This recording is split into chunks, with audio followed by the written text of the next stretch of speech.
Le convoi militaire qui vient de traverser le Mali pourrait-il changer le destin de toute l'Afrique de l'Ouest? C'est bien plus qu'un simple défilé de camions blindés ou d'armes flambant neuves. Ce que nous venons de voir, c'est peut-être le tout début d'une révolution silencieuse et pourtant explosive pour tout un continent. Il y a quelques jours, le Mali a reçu des équipements militaires ultramodernes. Véhicules tout-terrain, systèmes de surveillance avancés, protection balistique dernier cri. Mais ce n'est pas seulement la technologie qui attire l'attention. Partout sur le passage du convoi, de Bamako à Sévéningoro, des foules immenses se sont rassemblées, brandissant fièrement le drapeau national, chantant l'indépendance et saluant chaque soldat comme un héros. Pour beaucoup, ces célébrations massives, spontanées, sont le symbole d'une fierté retrouvée. Le peuple malien ne célèbre pas seulement des armes, il célèbre un nouvel espoir, celui de voir son destin reprendre forme entre ses propres mains et sans tutelle étrangère. Ce moment dépasse largement le strict cadre militaire. Certes, il s'agit de renforcer la lutte contre le terrorisme ou l'insécurité. Mais pour la première fois depuis des décennies, ces équipements représentent aussi la volonté affichée de rompre avec la dépendance, de tourner la page de l'influence étrangère et de bâtir, aux côtés du Burkina Faso et du Niger, une souveraineté collective inédite en Afrique de l'Ouest. Imaginez l'enjeu. Si ce tournant échoue, c'est toute une génération qui pourrait voir s'envoler la chance de se libérer d'un système néocolonial. Mais si la transformation réussit, c'est la possibilité, enfin, de contrôler ressources, économie et sécurité sur ses propres termes. Mais comment en sommes-nous arrivés là? Pour comprendre, revenons sur les enjeux historiques et régionaux qui ont mené à ce moment décisif. Remontons le fil du temps pour comprendre pourquoi la région du Sahel s'est retrouvée à la croisée des chemins, entre héritage colonial et volonté profonde de souveraineté. Pourquoi des foules acclament-elles des convois militaires? Cette image saisissante résume le bouleversement qui traverse aujourd'hui le cœur du Sahel. Au Mali, une ferveur populaire accompagne désormais chaque avancée de l'armée nationale, symbole d'un tournant historique vers l'indépendance retrouvée. Sous la direction du colonel Assimi Goïta, le Mali affirme avec force son autonomie. Il ne s'agit plus seulement de défendre le territoire, il s'agit de reconquérir la souveraineté, confisquée depuis des décennies par des puissances extérieures. Le colonel Goïta, figure charismatique, incarne cet élan de résistance face à l'influence étrangère, en particulier celle de la France longtemps omniprésente dans la région. Les rues de Bamako et les villages du pays vibrent au rythme des convois militaires fêtés comme des victoires.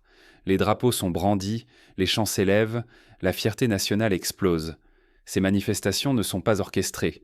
Elles témoignent d'un profond rejet de la tutelle extérieure, vécu comme une humiliation durable, et d'une volonté collective de reprendre le contrôle du destin national. Cette contestation ne se limite pas à la voix de la rue. Les autorités maliennes, rejointes par celles du Burkina Faso et du Niger, ont pris des mesures radicales. En expulsant les forces françaises et en dénonçant les accords de coopération militaire, elles ont envoyé un message fort: l'Afrique de l'Ouest n'acceptera plus l'ingérence ni la dépendance imposée. C'est une rupture assumée, qui fait écho à une aspiration panafricaine partagée par des millions de citoyens. La résistance à la domination extérieure a donc deux visages, une expression populaire, visible dans chaque manifestation de soutien à l'armée, et une affirmation politique, traduite par des décisions souveraines inédites. Cette dynamique s'étend désormais à l'économie, avec la remise en cause du franc CFA, autre pilier de la dépendance post-coloniale. Mais ce retour à l'autonomie ne va pas sans risque.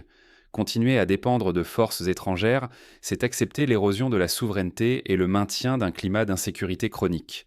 À l'inverse, rompre avec ce modèle, c'est affronter des défis majeurs, mais c'est aussi l'espoir de bâtir un avenir plus digne et plus sûr.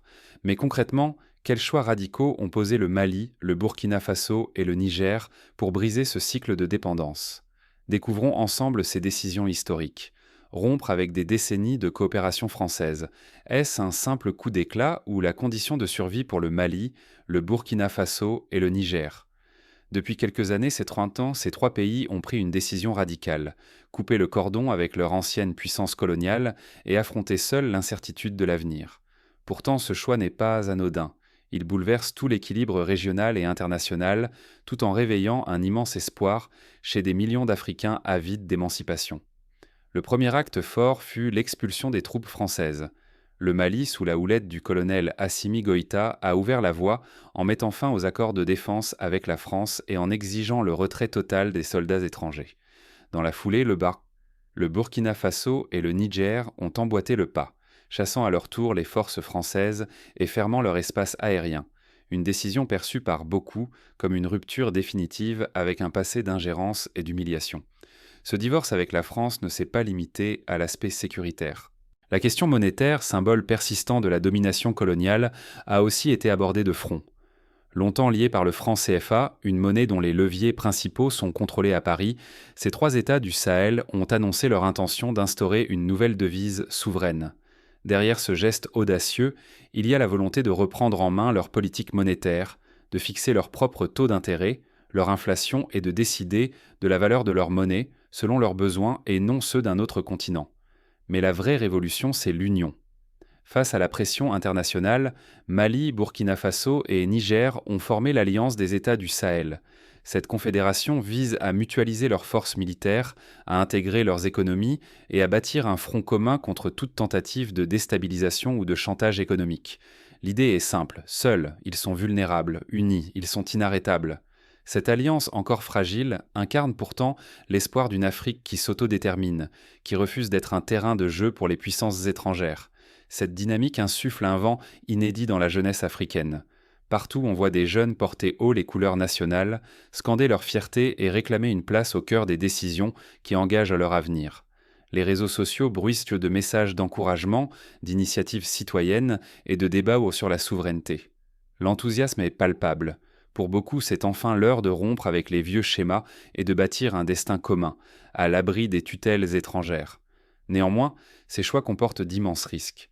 En défiant ouvertement les puissances occidentales, les trois pays s'exposent à des sanctions économiques, à l'isolement diplomatique et à d'éventuelles représailles. L'accès aux marchés internationaux, à l'aide au développement et au financement extérieur pourrait se compliquer. Mais pour Assimi Goïta, Ibrahim Traoré et Abdourahmane Etchiani, cette mise à l'écart est le prix à payer pour une autonomie réelle. Renoncer à la dépendance, c'est accepter de traverser des tempêtes pour, peut-être, toucher enfin la liberté. Mais rompre les liens et afficher sa souveraineté, cela ne suffit pas. Les États du Sahel doivent maintenant passer de la parole aux actes, prouver à leur peuple et au reste du monde que l'indépendance peut se concrétiser dans la vie quotidienne. La question se pose alors, comment ces nouveaux choix s'incarnent-ils concrètement sur le terrain et quels défis immédiats attendent la jeune alliance sahélienne ? Nouvelle indépendance ou terrain glissant ? La question secoue toute l'Afrique de l'Ouest, alors que le Burkina Faso, le Mali et le Niger dessinent un avenir inédit après leurs choix radicaux. Premier coup de théâtre, le Burkina Faso annonce l'effacement intégral de sa dette intérieure. Un geste inattendu, salué par beaucoup comme une libération économique, mais qui soulève aussi des inquiétudes sur la confiance des investisseurs et la stabilité financière du pays à moyen terme. Côté sécurité, la modernisation militaire s'accélère. Les achats d'armes se détournent désormais des partenaires traditionnels pour s'orienter vers la Russie et d'autres puissances émergentes. Ces nouvelles alliances offrent équipements modernes, drones de surveillance et formation, renforçant ainsi l'autonomie des armées nationales. Mais cette stratégie attise aussi la méfiance des Occidentaux, qui dénoncent une militarisation jugée excessive du pouvoir. Sur la scène internationale, les polémiques explosent. Plusieurs ONG et médias occidentaux accusent les nouveaux dirigeants africains de détournement de fonds liés à ces achats. La guerre narrative fait rage. D'un côté, on parle de pillage et de opacité. De l'autre, les chefs d'État sahéliens dénoncent une campagne de déstabilisation et revendiquent leur droit à disposer de leurs ressources. Pourtant, malgré les critiques extérieures, le soutien populaire ne faiblit pas. À Ouagadougou, Bamako ou Niamey, des foules massives descendent régulièrement dans les rues pour saluer le courage de leurs dirigeants et protester contre toute ingérence étrangère. Beaucoup voient dans ces décisions un espoir de reconquête de la dignité, une affirmation de la souveraineté après des décennies de dépendance. Mais le pari reste risqué. Si ces choix échouent, les pays pourraient s'enfoncer dans la crise, la répression ou même la faillite. En revanche, une réussite transformerait le Sahel en modèle pour tout le continent africain, offrant une nouvelle voie vers l'indépendance réelle et la prospérité. Mais alors concrètement, quels changements ces décisions apportent-elles dans la vie quotidienne des citoyens ? Regardons maintenant l'impact réel de cette révolution sur la société et l'économie locale. Et vous, quel rôle pouvez-vous jouer dans cette nouvelle Afrique plus libre et solidaire ? Ce moment historique n'est pas réservé aux chefs d'État ou aux soldats. Il s'adresse à chacun de nous, à chaque citoyen africain et à tous ceux qui croient à la dignité humaine. L'un des premiers enseignements de cette révolution silencieuse, c'est l'importance de l'unité régionale. Lorsque le Mali, le Burkina Faso et le Niger font front commun, ils ne sont plus isolés, faibles ou dépendants. Ensemble, ils peuvent peser sur la scène mondiale, défendre leurs intérêts et bâtir un avenir où l'Afrique dicte enfin sa propre trajectoire. Mais l'unité ne suffit pas. Il faut aussi oser reprendre le contrôle de nos ressources naturelles et de notre monnaie.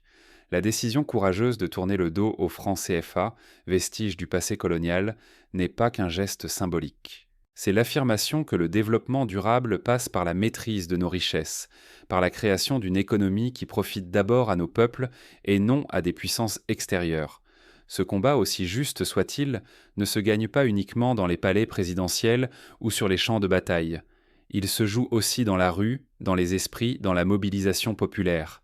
Les manifestations spontanées, la fierté affichée lors de l'arrivée du nouveau matériel militaire, la détermination à raconter une autre histoire de l'Afrique, tout cela façonne la réalité. Chacun de nous, par sa voix, son engagement, sa créativité, peut contribuer à cette grande narration collective et influencer le cours de l'histoire. Ne pas saisir ce moment, c'est risquer de voir les vieilles chaînes se resserrer. C'est accepter de laisser notre avenir confisqué, une fois de plus, par ceux qui refusent de nous voir debout. Mais si nous saisissons cette chance, nous pouvons bâtir ensemble une Afrique fière, indépendante et solidaire. Mais alors comment cette vague de souveraineté et de mobilisation populaire pourrait-elle transformer le quotidien des Africains et redéfinir les rapports avec le reste du monde? L'avenir de l'Afrique se joue dès aujourd'hui. Êtes-vous prêt à bâtir cette souveraineté? Depuis toujours, l'histoire de l'Afrique a été écrite par d'autres. Aujourd'hui, le vent tourne. Avec le renforcement militaire du Mali et la naissance de la Confédération avec le Burkina Faso et le Niger, une nouvelle page s'ouvre, portée par une volonté farouche de reprendre le contrôle. Ce mouvement va bien au-delà des armes ou d'une simple alliance stratégique. C'est un cri de liberté, une réponse collective à des décennies de domination et de dépendance. Le peuple ne regarde plus passivement les événements défiler. Il se lève, il agit, il construit. Mais la vraie question c'est, quel rôle choisirez-vous ? Rester simple spectateur, c'est accepter que d'autres décident de votre avenir, que d'autres exploitent vos ressources, que d'autres limitent vos ambitions. Ne rien faire, c'est offrir votre histoire en cadeau à ceux qui ne s'en soucient pas. L'Afrique de l'Ouest montre la voie. Par son courage, par ses choix forts, elle inspire une nouvelle génération déterminée à défendre sa dignité, à assurer sa sécurité et à garantir la prospérité collective. Cette révolution panafricaine ne fait que commencer, et chacun a sa part à jouer. Soyez acteurs du changement. Informez-vous, débattez, partagez vos idées. La souveraineté ne se décrète pas. Elle se conquiert jour après jour, action après action. Le futur de tout un continent est en train de se dessiner. Refusons de laisser les autres écrire notre histoire. Ensemble, faisons entendre une voix puissante, unie pour une Afrique indépendante et respectée.